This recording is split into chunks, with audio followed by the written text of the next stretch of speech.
Hello, and welcome to Sanditon Fancast. We are a fan-made podcast about everyone's favorite masterpiece show, Sanditon. I'm Michelle. I live in the States. You can find me at Musings on Instagram and Twitter. I'm Rita. I live in England, and I'm at Annoying Rita on Instagram and Twitter. We want to give a shout-out to our kind reviewer, Denise Gabrielle. We love you. Thank you so much for supporting the pod.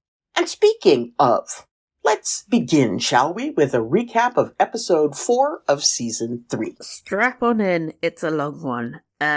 We started with Georgiana waking up in her sitting room, hungover, and surrounded by empty bottles. What a way to start the show. Someone's been living it up since she won her trial. When she goes to see Charlotte, her friend is immediately on her case about her partying and asks if she's thought any more about her mother. Georgiana gives it up as a lost cause and instead plans on drinking champagne with Montrose and his fancy friends from Bath on the beach. She invites Charlotte and Harthur, who happens to be walking past, to join her. She's noticed that they've both been out of sorts since the shooting party and wants to cheer them up. But I don't think there's enough champagne in the world for Charlotte's problems. Over at Hayrick Park, Alexander is saddling his horse ahead of his much rescheduled date with Lydia and her mother. Samuel approaches and tells him that not only is he staying in Sanditon a little longer, but they have both been invited to attend Georgiana's party to celebrate her success in court. Alexander immediately asks who will be in attendance. Samuel knowingly tells him that yes, Miss Hayward is indeed still in town and attending, which is all a bit awkward because the talk Samuel encouraged them to have obviously didn't work out. Xander shrugs it off and says he has to think to the future, aka his date with Lydia and her mummy. Cut to a very, very melodramatic voiceover of Edward's letter to Augusta. Ugh. As suspected, he has been keeping up a secret correspondence with her and tells her that if there is a way for them to be together, he will find it. He leaves the letter in a hiding spot for her to find and then wanders home to Denham House.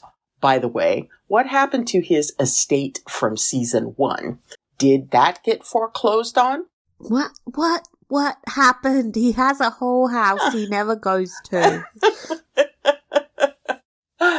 Let's see, Lady Denham immediately lays into him about trying to court Miss Markham. Sir Edward promises that with hand on heart, he can say he's not been near her since, which is kind of a half-true bullshit that you would expect from him.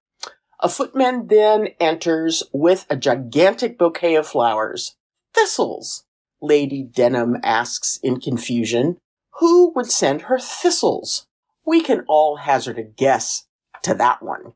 Xander finds Augusta brooding over the orchid we saw Edward fingering in the previous episode. He immediately knows something is up because they don't grow orchids in their greenhouse. He knows she's been in correspondence with Sir Edward and that he has resorted to, quote, evasion and deceit, end quote, as usual. In typical teenage fashion, Augusta retorts that Xander's not her real dad and runs out of the room when he tells her she is not to leave the house without a chaperone. You're not my real dad! Okay. Back in Sanditon, Mary approaches Tom with an alternative proposal to improve the old town rather than simply destroying it. Tom is dismissive and patronizingly tells her that she's a housewife, not a businessman. There are things her poor little brain just doesn't understand. Why don't you leave the speculating to me, and I will leave the running of the house to you. Fuck him. On the beach, Harthur and Charlotte watch the fashionable Bath crowd party in horror, as if they're having some kind of drunken orgy instead of just standing around drinking and eating. The debauchery hits new levels when Harry asks to see who can eat the largest amount of macaroons in less than a minute. Charlotte kills the mood by pointing out that Georgiana's been leading a sugar boycott. Has she, though? Has she? Not sure. Georgiana tries to bring back the fun vibes by placing a bet on Arthur to win. Arthur politely declines. Harry distances himself from the crowd to go talk to Arthur and asks him if he's been avoiding him. Arthur looks delighted to see him and explains he hasn't been. He thought he was busy with his Bath friends. It's all just a wonderful understanding. Harry sincerely tells him that he would rather spend time with him. Ooh. They're interrupted by the arrival of his mother and sister. His mother is keen to prod him back over to Georgiana and secure the bag. Meanwhile, Lydia thanks Charlotte for helping her in the previous episode. Once she kept the conversation on dogs and horses, she found Mr. Colborne to be pleasing company, the highest of praises. So, time to buy the hat for the wedding. Mm-hmm. Meanwhile, Samuel is telling Lady de Clement all about the drama brewing between his brother and Augusta. He just loves good gossip. Susan observes that it's only natural for a young girl to mutiny against her parents and tells him she used to steal her father's carriage and drive it at death-defying speed. Now she prefers to matchmake, but fears that with Miss Haywood off to marry Ralph, there will be no diversions left for her in Sanditon. Samuel, make your move. Back in Georgie's apartment, Charlotte opens up about kissing Mr. Colborne. She tells her friend she feels ashamed. She is to be married in just 2 weeks, but she has been putting off returning to Willingdon because she doesn't think she can face Ralph. Yeah, that's the reason why you're not going back. Mm-hmm. Well, unfortunately for her, when she arrives back at the Parker household, Ralph is waiting for her. What do you know? Having read about the conclusion of Georgie's trial in the newspaper, he has decided to escort his fiancée back home. Things are hectic in Willingdon. Her father has struggled with the harvest, and her mother has started decorating for their wedding. Charlotte puts off their return by another day. She wants to be there for Georgiana's party that evening, but she promises that this time she is really going. Okay. But I wouldn't hold my breath, dude. No. Nope. That bitch is never going back to Willingdon, is she? I don't think so. Over at Hayrick Park, Leah and Samuel put on a mock duel to the death, and OMG, they both have silly little moustaches and yell things like, "Not on your life, you cur!" It's fabulous. Gave me a good giggle. Augusta, however, seems unamused. Mary is trying to lecture Lady Denham about the old town's living conditions while she does some light shopping. It doesn't go brilliantly.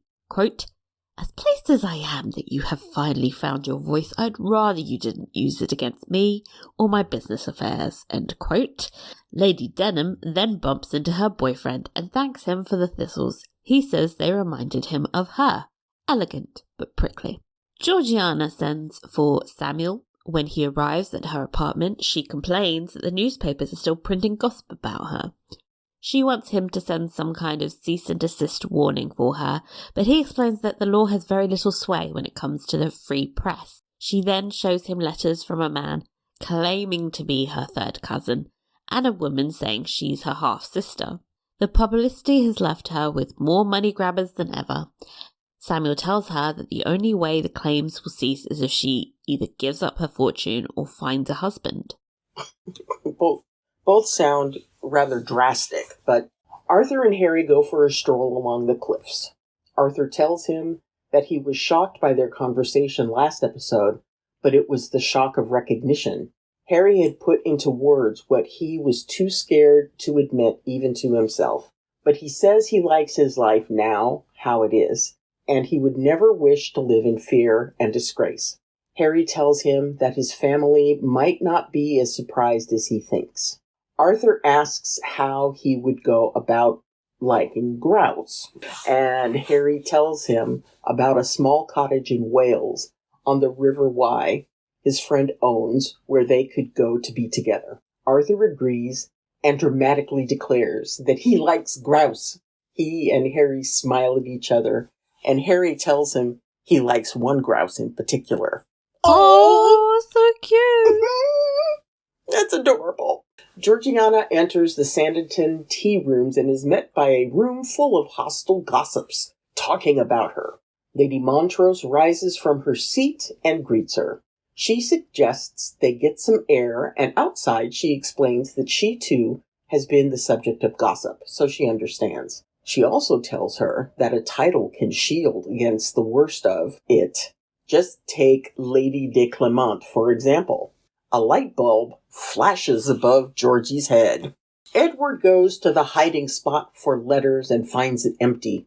So he approaches Leo, who is playing alone, and gives her a secret mission to deliver a note to her cousin, which she does in the most cute way possible, snatching it away when Augusta grabs for it. But anyway, Augusta meets Edward. He is now super into his tortured lover cosplay and tells her he understands why her uncle would want to keep them apart, and although he longs for her, he could never be selfish. Her happiness and honor are all that matter to him. He cups her face and says, "So, my dearest Augusta, I fear I must bid you farewell." He drops his hand and walks off dramatically. Mm-hmm. Okay, so back in Parker's drawing room, Mary and Charlotte are discussing her proposal for the redevelopment of the old town. Charlotte suggests they also build a school. Ralph is watching on in confusion and queries Charlotte's use of the word we when she should be back in Willingdon soon, hopefully educating her own children. Charlotte is like, whoops, another Freudian slip? My bad. Begrudgingly, she also agrees to join Mary's meeting with Mr. Colborne that afternoon, and of course, Ralph will be joining them to add to the sexual tension. Woo. That sounds like fun. Time for the much-promised Lydia-Xander date, and bizarrely, it mostly consists of Lydia inspecting his horses and giving him tips on trying to improve their gait. And sure, it might not be very romantic, but honestly, I think I've been on worse dates. Cut to them having a spot of tea together with her mother, of course, always with her mother, in Herrick Park's garden. Lady Montrose subtly hints that it must be lonely being a widower here outside in the countryside, all by himself. Lydia remarks that as long as she had horses and a piano, she believed she could renounce human company for months on end. Perfect wifey material.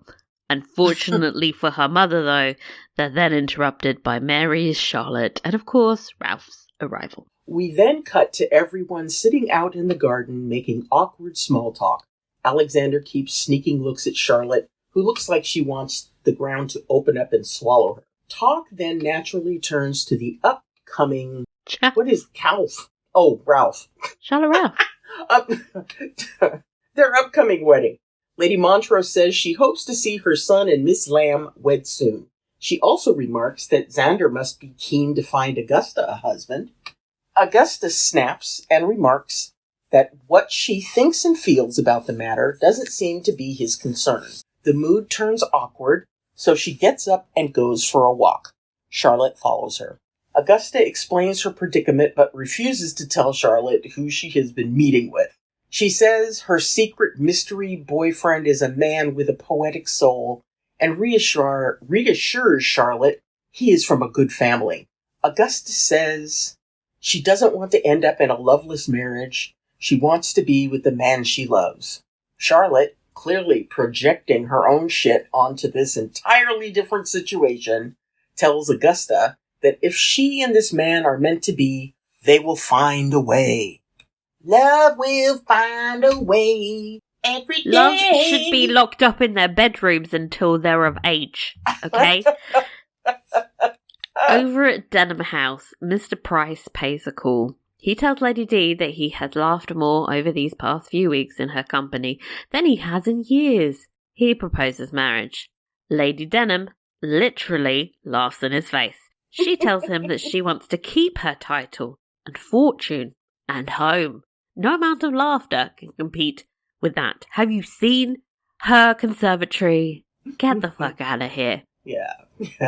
Over at the beach, Samuel shows Lady de Clement he's capable of diverting her by preparing a race between 2 gigs and a horse. Susan is game and climbs on up. A footman raises a flag and they are off, whizzing down the beach, laughing hysterically. I was honestly scared we were going to get another carriage accident. Yeah, same here. Samuel creeps forward at the end of the track, and Lady de Clermont demands that the race is now best of 3, and off they go again. Over at the church, Beatrice is standing there randomly. It was really awkward. I was like, what is this shot? She's just staring into the distance, and then suddenly Dr. Fuchs arrives. They look delighted to see each other, and Beatrice thanks him for his letters, especially his description of the stethoscope. Loved her pronunciation. Me too. But before the romancing can begin, her cockblock of a brother walks in and starts bragging to his rival about Edward's Damascene conversion. Wouldn't hold your breath, my man. Dr. Fuchs says he has been keeping up on Edward's progress through Beatrice's letters. Reverend Hankins looks shocked to hear that his sister was writing to a whole-ass man and tells them, now Fuchs is back from London, there's no need for the correspondence to continue. Back in their rooms, Lady Montrose confronts her son. She tells him she saw him enjoying the company of Mr. Arthur Parker earlier, and she strongly suggests that he stop all associations with him. She tells him she has always known about his leanings, but had hoped it was just a phase. She now sees that it's something more dangerous. Harry tells her he has always been careful, but this is not good enough for his mother, who tells him he has responsibilities as a duke to marry and produce heirs, and that if he doesn't, they will be scandal-ridden. Worst case scenario, he could find himself hung. Harry looks scared, but begrudgingly accepts his mother's advice and thanks her. Well, it's party time, people! As the guests arrive at the Parker residence, they are greeted by fire breathers. Lady Denham is naturally scandalized and tells Tom and Mary they should have stopped Georgiana. Mary defends the choice and explains that the theme is that of Phoenix rising from the ashes, which I think is a pretty good theme. Across the room, Lady Montrose is trying to harass Xander into seeing her daughter again, while her son tries to flag down Arthur. Harry tries to tell him something, but Arthur interrupts him, showing him a copy of Mr. Gilpin's Observations on the River Wye that he has obtained in anticipation. Harry tries to speak, but is this time interrupted by Georgiana, who appears as if from the flames of the fire breathers. It's next level drama, and it's fabulous. I feel like she's been watching Drag Race or something, you know? Augusta sneakily meets with Edward in the hallway. He tells her he has a carriage waiting for her, because of course there are to be fireworks later and they will make a perfect cover for their escape. Augusta looks worried about leaving right this very second and says she has nothing with her. Edward gives her an ultimatum. Of course. Either they escape tonight or they must say goodbye to each other forever. Back at the party, Tom is arguing with Mary about her choice to go to Mr. Colborne with her new plan for the old town. She tells Tom that a woman can only be silenced for so long before she roars. Across the room, Georgiana and Arthur are laughing together. She observes that she has never seen him that happy before, and he tells her that he feels more than happy. He feels content. Hold on to that feeling, boo, because things are about to get bumpy. Mm-hmm. Georgiana stops the music and announces to the room that she hasn't accepted the proposal of the Duke of Buckinghamshire. Yes. So the party is now an engagement party. Surprise! Arthur looks like he's going to throw up. Lady Denham, meanwhile, says she approves of this decision, which is how you know it's a fucking terrible one. Mr. Price is like, so you approve of marriage now? Lady Denham points out that Georgiana is gaining a title and that she would have to lose hers if she married him. Not remotely the same thing, my dude. He asks her if she would rather remain alone in that big house just for a title. Across the room, Dr. Fuchs requests the next dance with Beatrice Hawkins, but she looks sad and turns him down. In one of the alcoves, Augusta again seeks Charlotte's advice. Charlotte tells her that if you have a chance to be with him, then seize it, or you'll spend the rest of your life trying to forget what could have been, which is, again, classic projection.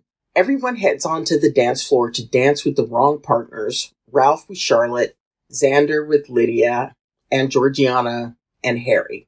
Ralph then tells Charlotte that despite Mr. Colborne seeming perfectly amiable, she seems ill at ease and withdrawn around him. I wonder why.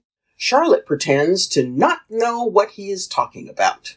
Mr. Price and Lady Denham then make their way onto the dance floor, and Lady Denham sounds delighted as she tells him she hasn't danced in years. The dancing finishes, and Georgiana calls her guests outside for the fireworks display. As they leave the house, Augusta tells Xander she knows he has only been doing what's best for her, and then sneaks off into the dark to meet Sir Edward. Just as they leave, they are spotted by Reverend Hankins. Never been so happy to see Reverend Hankins. I know, right? Oh. Everyone leaves except for Georgie and Charlotte. Charlotte begs her friend not to marry a man she barely knows, let alone loves. Georgiana points out the complete hypocrisy. Quote, "Who are you to question my choices when you're condemning yourself to a loveless marriage when you love Mr. Colborne?" End quote. Well, she kind of yells the last part. And who just happens to be standing by the front door listening? Ralph. Whoops. Outside, everyone is watching the fireworks go off. Don't they know the real fireworks are inside? Mm-hmm. It's quite a show. Lady Denham turns to Mr. Price and accepts his marriage proposal. Samuel asks Lady Susan if she has been convinced to stay in Sanditon. She's like, perhaps, in that super flirty way that means yes. Georgiana goes to stand beside Arthur and tells him she will still make time for him when she's married. With tears in his eyes, Arthur asks why it had to be him. Inside the house, Ralph and Charlotte are arguing. He says he wants to leave as soon as possible. Quote, "You're not yourself here. Every time you visit, you return in a state of abject misery." End quote. Charlotte tells him that it's not Sanditon. Ralph is like, well then what is it then? What is it you're afraid to tell me? Tell him, Charlotte! But wait, there's still 2 episodes left. So before she can finally tell him the fucking truth, she's interrupted by a panicky Xander. Augusta has eloped with Sir Edward Denham, which is news to Charlotte. She looks horrified. Xander asks her for help to find his stupid ass niece. The end. Dun. Oh, man. So, what'd you think? I think it was like a much better episode than last week. I thought it was quite traumatic. But I still kind of think like there's just too much going on. Like it's like logically I know that was my problem with last week's episode, but this somehow worked better for me. I think it might be the party at the end, because all of the plots sort of converged into one huge hot mess. Yes. And the party and everyone was sort of going, wait, what? At each other, which was really entertaining. Like, let me grab my popcorn and watch this go Seriously. down. Oh my god. What about you? I have to admit that I completely forgot to watch it on Sunday. Again. Wound up watching it from like 1 to 2 a.m. on early Tuesday morning, which then started a whole cascade of ruminations and thoughts and all. Anyway, I didn't sleep at all that night, but I'm okay now. So the show kept me up. Don't watch Sanditon at night. Seriously. I enjoyed it. I too agree with you that there's still so much going on, so many plot lines that they're trying to solve for. before the end of the series. So, if we just do a count of the plot lines, we've got Xander and Charlotte, Augusta and Edward, Fuchs and Reverend Whoozy What's It. We've got Dr. Fuchs and Beatrice.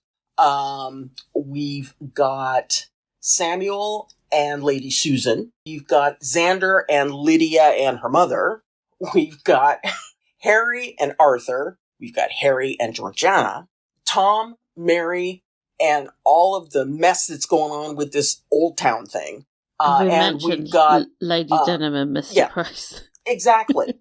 So, yeah, I lost count. Yeah, it's too much. It's crazy. It's too much. Too many notes. But I enjoyed it. I thought, I found myself feeling really sad for Georgiana. Oh, yeah. Yeah. And Ralph. And Ralph. Yeah, because, just based on, the fact that he's going to wind up heartbroken, and alone. And he's sort of begging Charlotte to just let him understand what's going on. Yeah, at this point, I think he will be eternally grateful to her if she just spits it out.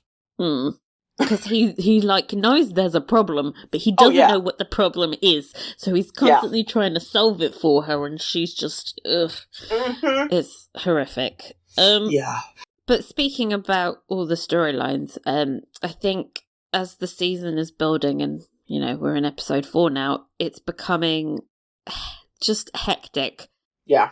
I don't understand how anyone who, watched it all in one go, because a lot of people binged it, can possibly keep up with all of this information and all the plot lines. I feel like the only reason I really have a basic grasp on everything that's going on is because I have to fucking write it down every week just to keep it straight,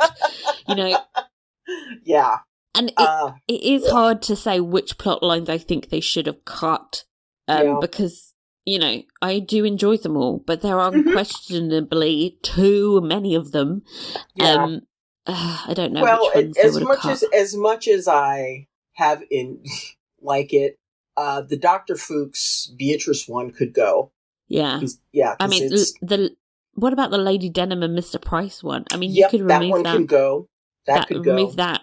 Even Samuel and Susan, I love their performers, but I think the problem I really have with this is that plot lines with more substance, like Arthur coming out or Georgiana and her grappling with her role in society, it's just getting shafted for screen time because the show doesn't know how to manage its time properly. Yeah, yeah.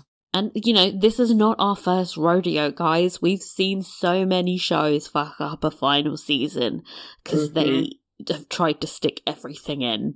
Yeah, they try to do everything and make sure that they tie everything in nice, neat little bows. And, that's fine if you have enough episodes to allow yourself to breathe, to allow the story to breathe. But when you're trying to cram all this into 6 teeny tiny episodes, it doesn't work. No. And I feel like they have more of a responsibility to finish the storylines that were started in previous series. Yes. Like the Georgiana stuff. Yes. Than introducing new last minute love stories for Lady Denham. Surely concluding the stories you already started in a satisfying way should be your priority here. I love Samuel and Susan. Why am I watching them have a horse race? This is...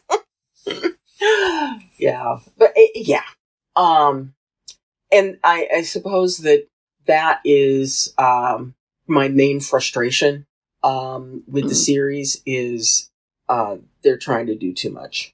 And it's not giving folks the opportunity to, do the performances, to give the performances that, we have seen them give in previous seasons. I'll say with the exception of our darling Turlo as Arthur. He's just emoting the fuck in the background.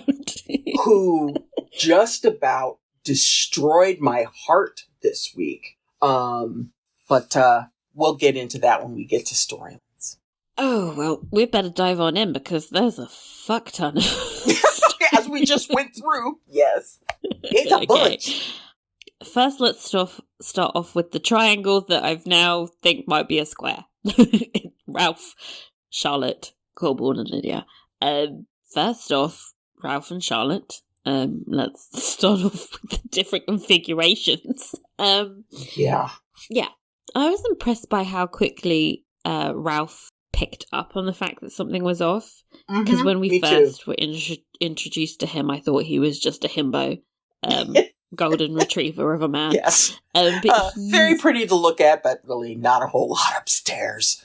But he has picked up on what Charlotte is dropping, and has been dropping since season 1. I mean, I love the line that he says where, every time she visits Sanditon, you return in a state of abject misery. And it's like, yeah, dude. She gets her heart broken every time. You got it in one. So, we know that this is going to have to come to an end. And I think next week, the search for Augusta and Edward will invariably be the straw that breaks the camel's back, unless Charlotte feels so guilty about oh God, she does all that. of the advice I'm really losing my patience with Charlotte. Dumped on Augusta that she will try to That's one of my biggest worries, is that we're gonna get her doing this, and it's like, girl, we don't have time for any more shilly-shallying. I feel like even if she does try to do that, Ralph's at the point where he's gonna force a confrontation here. Because, I mean, someone has to do it. And at this point, I don't think it's going to be Charlotte. Yeah. And that's really frustrating to me because I think in season 1, Charlotte would have just ripped off the Band-Aid. She went around speaking her mind constantly, even in situations where she should shut up. But I feel like she's just completely regressed. Maybe she's got older and gained a lot more, baggage. She's become more reluctant to do that. But she's gonna need to get her spunkiness back because it's giving insipid. It's giving nothing. She's just like coasting on by through her own storyline, and it's not making for the most dynamic of heroines at the moment. You just want to scream at her, do something. Just it's understandable. Where is that fire? That she had, when they were going through all of the ridiculous back and forths at the end of season 2. When she and Xander, were, I'm quitting, come back. And she finally just said, enough. Well, he fired her. Remember when he fired her and she was like, oh, fucking hell. Yeah. So, she was just, did that moment, break her? So, I mean, obviously, she went back home, as we know, abject misery.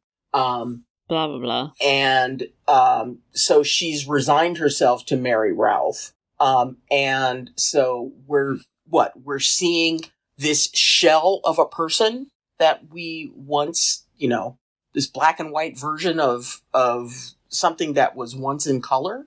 I understand it psychologically, but in terms of storytelling, she's our heroine. We don't want her to be like this. It doesn't make for interesting storytelling. Yeah. I don't think the writers really thought this through very much, to be honest. Yeah. They're like, it's the final season of our show. Let's have our heroine take a complete backseat and do nothing. Oy vey. You can do that when you've got a 12 episode run, or, exactly. A 16 episode run, as they like to do with K-dramas, but not with a 6 episode, Yeah. I mean, we're at episode 5 next week. The anxiety I'm getting thinking about that. Oh, I know. Lydia and Colborne, they strike me as... friends. Yeah, the potential to be fast friends. They love horses. Mm-hmm. That is the only thing they can talk about. Yes. I love when she's like, perfectly pleasant. It's like, she doesn't have very strong feelings either way. Like, mostly just there for the horses. I thought their date was hilarious. Yeah, that was great. Oh, God. And then when Mary and Charlotte crashed the party, and so they're all kind of huddled around this little tea table, it was just like, oh my God. Too small. Oh, Lord. That was funny. Yes. Yeah, some people were really worried about Colborne and Lydia becoming a whole thing, and I'm just like, based on what? Like, neither of them are giving the vibe that they give too much of a shit. I know Alexander was like, I've got to think of their future. But he's not really following through on his words, is he? Right. Oh, Lord. Okay, Miss Georgiana. I think I wanted more of a downward spiral here. They really half-assed the whole "she has been partying too much with the wrong crowd" plot. I mean, the bit where everybody was outraged that they were going to eat macaroons was just laughable. I know. And they're like hooping it up on the beach, and really all they're doing is just drinking champagne. Very sedately. Yeah, people are like, oh, scandalous, blah, blah, blah. Like, wow. Yeah, you people don't get out much, do you? It was insane. But I agree with you. And again, this is another kind of strike against the pacing and all of the plots that we have. There's no time for us to see Georgiana really make some steps down and struggle. So, I feel like I'm being patted on the head and said, just go along with us. Everything will be fine. It's just like... just pretend this is what you're seeing. Yeah, it's like... I also think the sugar boycott thing really was a flop line, because they've had so many cakes in like every fucking scene. So when Charlotte mentioned it should have been like a huge like a gut punch moment with Georgiana turning back on her boycott. But it's been such a non-entity for the past couple episodes that it was like, when she was like, let's eat the macaroons, I was like, okay, fine. Like, I don't care. Like, she hasn't cared. Why should I care?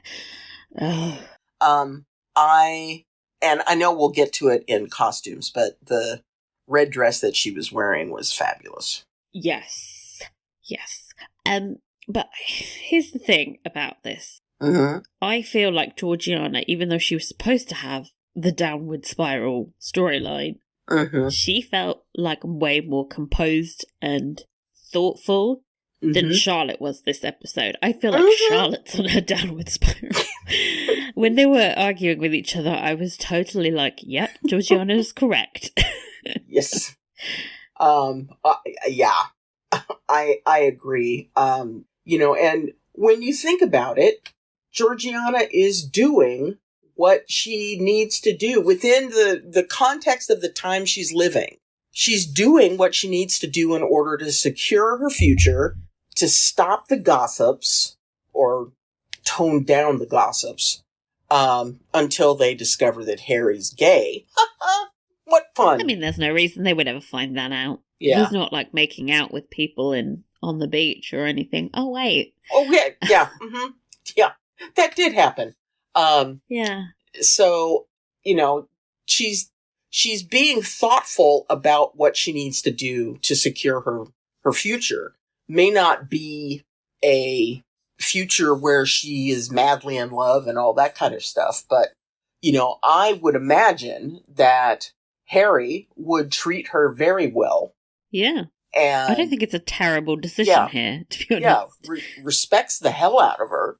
And, you know, it's a very similar scenario to what Charlotte was describing in the first episode, where she was explaining why she accepted Ralph's proposal. So you would think Charlotte would understand. Oh, that kiss with Colborne really just scrambled the brain. Because it was really after that we've seen Charlotte's kind of morphing into this character that both of us are very frowny face about. Oh, Charlotte. Nothing can... I didn't even like her dress that much. I was like, you're making bad choices. Yeah. Oh. Anyway, happier thoughts. Arthur and Lord Montrose. Oh my God. That was so adorable. That little talk. Yeah, I was pleasantly surprised. But then we got such a quick resolution to the grouse scene from last week. I think, you know, the scene where Arthur came out to Harry was beautiful because it was like a release of his hidden personhood, for lack of a better word.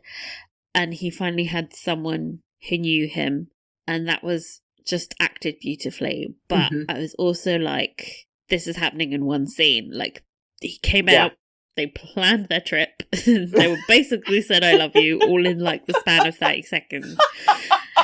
And it was really early on in the episode too, so I was like, oh no, this has been resolved too neatly. It's just it is a perfect example of a what could possibly go wrong moment.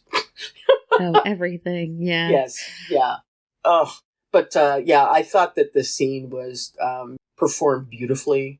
It was just so sweet and gentle. Yeah. To see, that's the whole vibe.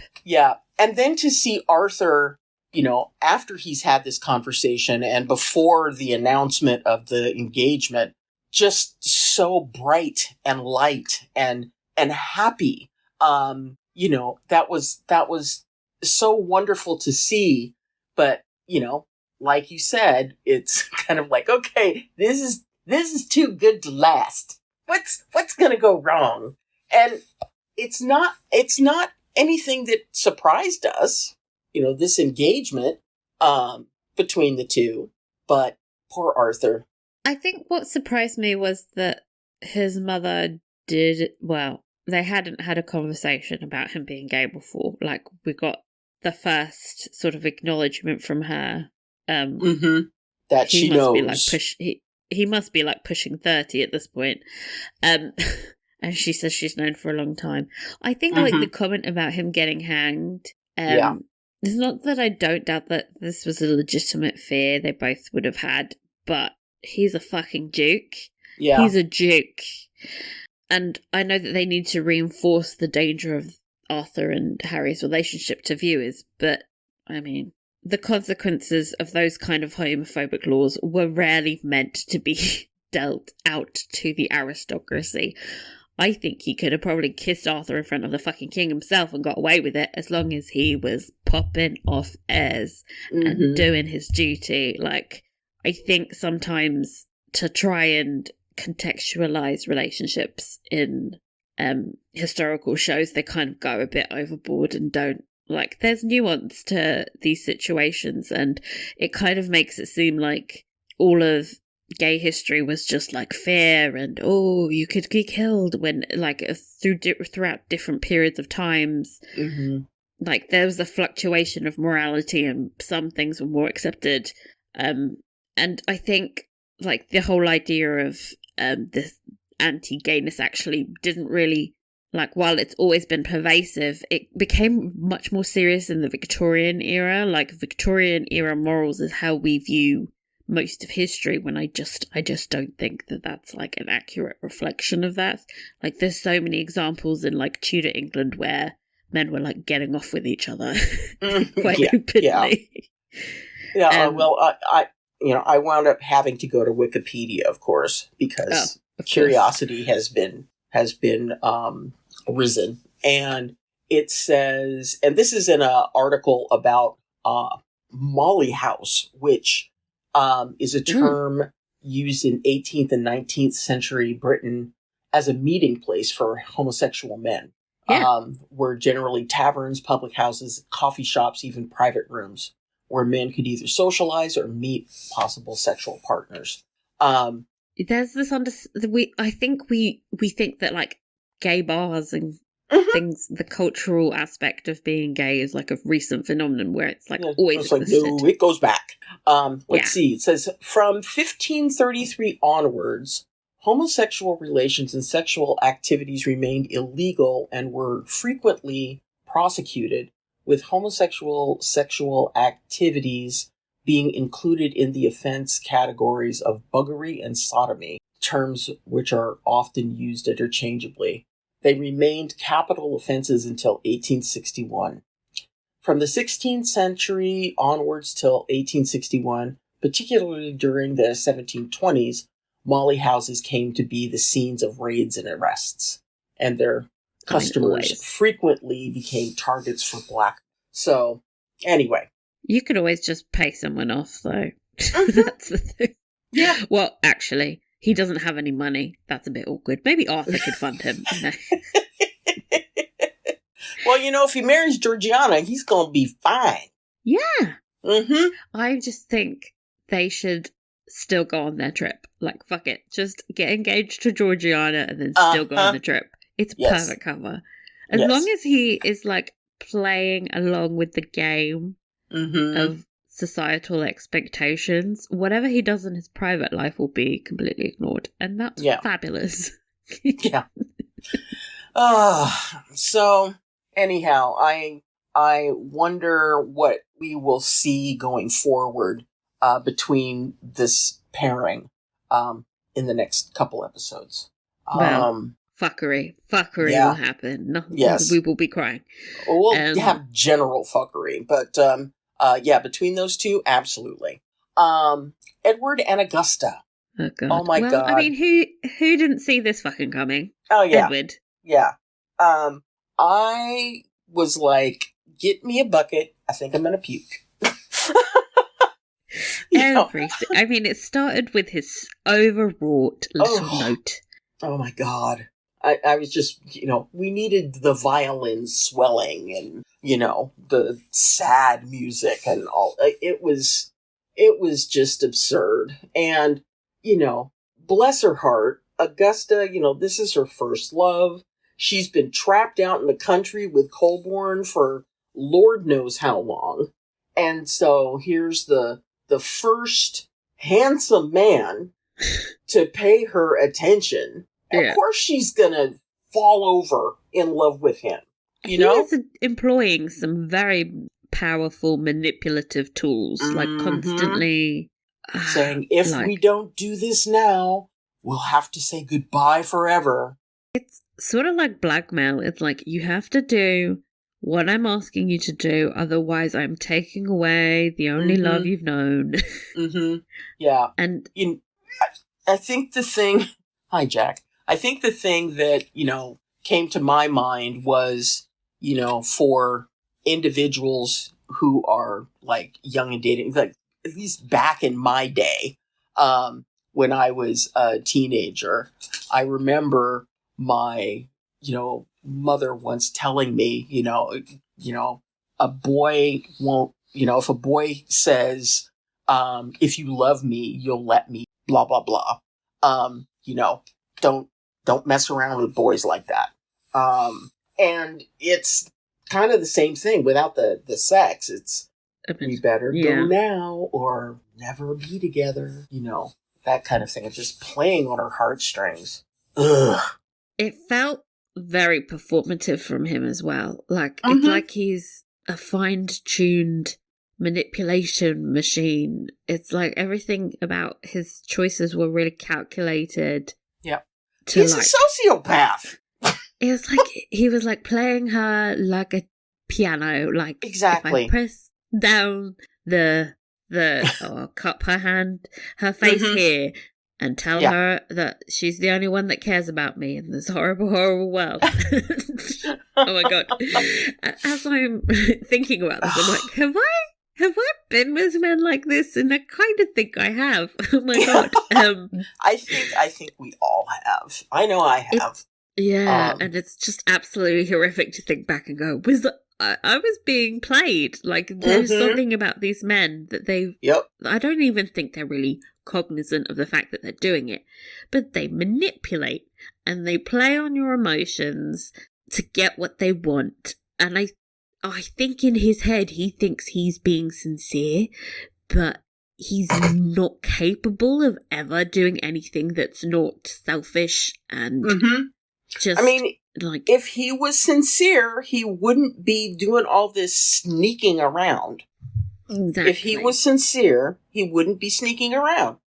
But I think he has some kind of fantasy about, oh, I'm redeemed now and nobody understands. And it's like he's playing out this little role that he's made for himself to make himself feel better. And Augusta's just like this bystander who has got swept up in his little psychodrama of redemption. Yeah. And I think she's just a prop in his play. Yeah. That's what's so dangerous. I don't think he's even really aware that he's doing it. He's just constantly doing, like, he's done this so many times. This is the third season in a row of him behaving like this. And I think in all those scenarios, he would justify it perfectly to himself and be like, I was the wronged party here. And this is just another case of that. Yeah. You know, this situation just might be the one that sets that light bulb off over his head, because he is not wronged in this situation. You know, it's not like he's being kept from having the money. You know, that whole thing. You know, once this resolves, you know, I think maybe the light bulb will go off. It won't mean that he gets to be with Augusta, but maybe it means that he could in the future become a better man. Yeah, because I think in the previews it definitely looked like he was having second thoughts. Like he's like, oh fuck, I've actually followed through with this. Which, by the way, I don't think means he's redeemed. I think he's just finally.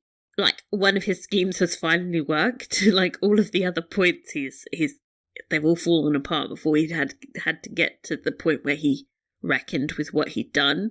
And now that it sort of worked, I think it's gonna finally fall on him like, oh, I am the kind of person that does this. Everyone was right about me. Yeah. And I think he needs that moment. Yeah, so before he even gets to the thing that he's pretending he's doing, which is being redeemed. Like, he hasn't hit... It's also like he hasn't hit rock bottom.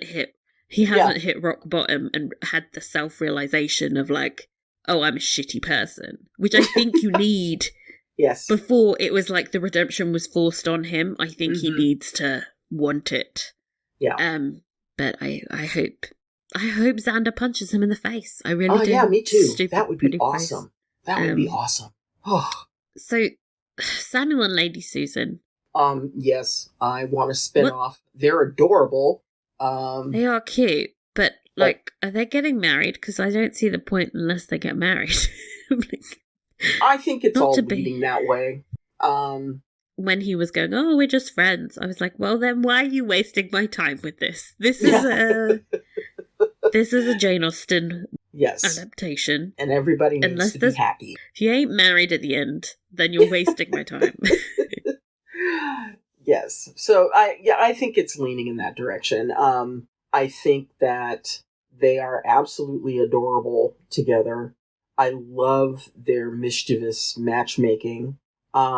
They didn't do any matchmaking this episode. I'm very disappointed in them. No. You need to keep on the ball. You can't just go, oh, have a conversation. Yeah, these people you gotta prod. Yeah. You gotta prod these folks over and over. But, yeah, I like them. Miss Hankins and Dr. Fuchs. Again, adorable. And mainly because I love the actress who plays Miss Hankins so much. It sort of occurred to me while watching them together this episode that they're there as a foil for the Edward and Augusta relationship, because they both have disapproving family members standing in the way, but Miss Hankins is smart and actually a good person, so she's made the complete opposite decision of Edward and Augusta and decided that the lying and the subterfuge was a problem. And I think the refusal she gave Dr. Fuchs at the end was just out of like, I can't keep pretending this is going somewhere, because it's like, it's both unfair to you and my brother, like, and it's very depressing storyline, but I also appreciate it because it does sort of prove that Miss Hankins is just a good egg. I definitely think I think what's gonna happen is that, having been so wrong about Edward, her brother is gonna be like, maybe I'm wrong about everything, and let her be with Dr. Fuchs. God, I hope so. There's a reason he was the one that saw Edward run away. Like, save his soul. Okay, Rowley Price and Lady Denham. Whatever. Who knows? Mr. Price and Lady Denham. Keep rolling, rolling. I loved the thistles. That was great. That was the one wonderful thing he's ever done. That was wonderful. Do you still, because I remember when his character came along at the beginning, I think I remember you saying that you thought that he was a con man. I still don't know, like... Yeah. We've never seen him display any of the supposed wealth he has. Right. And I've seen too many documentaries where women were conned by guys like this to... He gives big con man energies. And I wouldn't... Like, if I was in her position, I would not marry this fucking man I've known. I know she knew him in the past, but he, like, literally dumped her at the wedding for somebody who was richer. So, like, to give up your title, your money, the house you live in for this man, don't do it. Yeah. Do you trust him? Am I just cynical? I don't trust him. No. I agree with you. I think that there is something else going on with him. And perhaps we will see that being resolved in the whole don't tear down Old Town thing. You know, that something will be revealed and Old Town will be saved. But a new school. But the thing is, we were terribly wrong about Charles Lockhart, so I don't trust my instincts. Seriously. Yeah, seriously. It's like, we just don't know who's gonna turn into the bad guy. So we'll keep our fingers crossed. Is that, kobolds are good and Edward is bad. That's all I know. Yes. So in terms of themes for this week's episode, really all I had going was proposals, because I think, in a somewhat erratic episode, the one thread that was really holding everything together was proposals. And, not just the matrimonial kind, because you also had Mary's proposal for the old town, and then you had Harry's proposal to Arthur, and I think all of the characters were like trying to get their ducks in a row and start new phases of their life, which makes sense because it's 2 episodes before the end of the season. Clock's ticking. It's just like, it's a classic Jane Austen theme, isn't it? Another one. We're going back to our roots and going, what would Jane do? And she would get everyone married. That she would. Get them all settled. Get them settled. But you're right. And I love, you're bringing in Mary's proposal for the hotel, being one of the proposals. You could argue that Edward and... oh my God. Edward and Augusta's elopement is a proposal as Definitely. well. Yeah. What else? Okay. Let's go through all the storylines. You got the Rowley, Price, and Lady Denham proposal. Yep. Miss Hankins' Dr. Fuchs. I think there is a very understated one where he asks her to dance. Samuel Lady Susan. To be continued. ... Samuel Lady Susan, I think it's just, do you propose? He's proposing that she stays on Sanditon. You know, it's a matter of time. Edward and Augusta, obviously. Arthur and Lord Montrose, we just covered. Georgiana and Lord Montrose. Ralph and Charlotte. And obviously. Yeah. Colborne proposed last week, so he's a bit ahead of the curve, shall we say. Yeah. So yeah. Yeah. Pretty much everyone. That was the theme this week. If we had to come up with one, that would be it for me.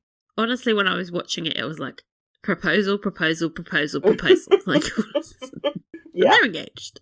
Yes. They're engaged. Everybody is engaged. I'm doing my best. You get a marriage, and you get a marriage. Favorite scene? It would be Arthur and Harry's confession. That's my favorite. I picked the same one. Yeah, yes. That's my favorite. It was just so beautiful, and so well performed. I really appreciated that, and it's like, I like grouse. Oh, I like when Harry said, I like one grouse in particular. Yes! So my god, that was so cute! Oh, jeez. Honestly, I felt that was probably the last time in the episode I felt joy, because afterwards it was like stressful. It was too much. Yeah, but that was just so sweet. I like one grouse in particular. It's so romantic. Least favourite, though? What's your least? For me, it's definitely anything to do with Edward and Augusta. Yes. I think in large parts because I know there are people eating this shit up and finding it so romantic. Yeah. Every time I do a poll, I do a poll every week. Yes. What was the result for Edward doing a Wickham or... Wait, your weekly Edward poll, is he redeemed? Fuck no, he did a Wickham is at 94%. And yes, heart eye emojis is at 6%. And then I was like, please email us because I'm confused if you're saying yes. How? How do you figure? Oh, man. I get he's hot, but please look at your life, look at your choices. Yes. Look into your soul and realise you're being manipulated. Yeah. Oh, God. Yeah, he's just dreadful. But I would say that those were my least favorite as well. Just because I know how it's gonna end. Well, I think I know how it's gonna end. I don't think they're gonna end up married. Oh, no. I think... Oh, no. Not at all. I think they're gonna be caught quite soon. I think Augusta's going to be fucked up about this for a deeply long time. Potentially until I think this is to Augusta what Lady Denham's relationship with Rowley was in her youth. Like, in her youth, this is going to be, formative and deeply, deeply problematic. Yes. Yes. Okay. Oh, God. Costumes. Georgiana's dress at the party was exquisite. She looked so good. Yeah, she looks so good in that color. And I gotta say, I loved the theme of the party. I thought it was just awesome. Yeah. You weren't scandalized by the fire breathing. No. I thought the fire breathers were awesome. But, with all the feathers and hair, back then, I would stay very, very, very far away from a fire breather because, one false move and there goes a wig. I really liked Augusta's dress. It was very sort of sexy, though. I was like, are you allowed to do this? It was negligee. Yeah, initially, the party dress that she was wearing initially I was thinking, you're sleeveless? But then I saw the little tiny sleeves that they had on there. It was really pretty. It was beautiful. Mm-hmm. I just kept thinking back to last season when they had her all in these high necks, like, she's a child. Yes. This is like a matter of months later in their timeline. She's now, like, fully exposed. I love that for her. They've gotten her own corset, so a properly fitting corset, and the girls were out and proud. By the way, wasn't Edward at that party where she fainted? Yeah, he engaged to another woman. Uh-huh. What the fuck? This timeline is bonkers. That must have been like maybe 2 or 3 months ago. Yeah. Anyway. Oh, Lord. Let's not get into timelines again with this show. Sorry. Okay. Before more of the episode. Shall I go first? Yeah. You always struggle with this one. It's like, Sophie's Choice. I do. I would say Edward Davies, who plays Harry Montrose. Mm-hmm. I mean, he's been bringing it for weeks, but he had these 2 incredible performances where he was just listening. It really impressed me. The scene, obviously, where Arthur came out to him, but also the scene where his mother explained that she knew he was gay, and he was mostly silent for most of it, but he went on a fucking emotional journey with that scene with his mother, where he started off like shocked, embarrassed a little bit, and then like scared, and it was incredible. Yeah. I was going to say either him or our dear Turlo, who plays Harthur. Turlo was incredible. I feel like I expect perfection from Turlo every week. You know? He's so lovely. And it's hard for me to reconcile that he is Tom Harry in Poldark, because he's just so awful in that one. But, it's like, that's because he's a great actor. Still mad at him for what he did to Sam Khan, okay? Yes. Sorry. Too soon. So, yeah, it's one of those 2 for me. Okay, how many Antigua black pineapples out of 5? Not the rotten ones, the good ones. 2.5. Yeah. Explain yourself, young lady. Oh my gosh. People, I've made Rita speechless. Well, I think last week I gave it a 3. And, we had so much happening, and it was so frenetic and all that kind of stuff. And obviously I should expect a 6-episode show to be chaotic during, the final episodes. But I just got tired.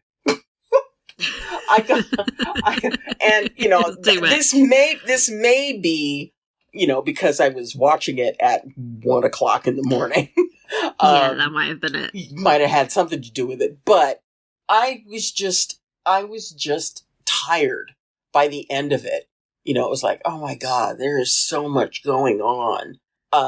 So yeah, 2.5. Okay. I was going to go 3.5 because I thought it was an improvement for me from last week, because I didn't have to watch a trial, and it got really messy towards the end. And I love chaos. I'm a Slytherin. I love watching things just implode. Right, and I'm a Hufflepuff, and I just want to get along with everybody. Yeah. I also think that as they sort of start to wrap things up, we'll start to enjoy it a bit more, because I think at the moment, you got to break everything before you put it back together. Yeah, I think so. At least I'm hoping. Yeah. hoping. And I haven't done another watch of the show because, it was just not that long ago I watched it for the first time. I think it's definitely better on second viewing. On the second, yeah. Again, because I had the same problem last week, and the second time I watched it, you were like, knowing what the plot lines were really helped, so I could focus a little bit. I think sometimes, we're used to a sort of pacey episode because we watched Poldark, but yeah, I have a more of an inclination to a slow burn personally. Yes. So it can just be emotionally overwhelming, and you're not always in the right headspace for that. Mm-hmm. So, yeah. I feel ya. So, my opinion could change after a subsequent watch. So, if it does, you will be the first to know. Okay. So that is all from us today, but keep your eyes out on the feed because we will be back with another very long bonus podcast tomorrow where we'll read out your emails and dive into another spiel over the description for episode 5. In the meantime, stay safe, guys. Bye-bye. Bye.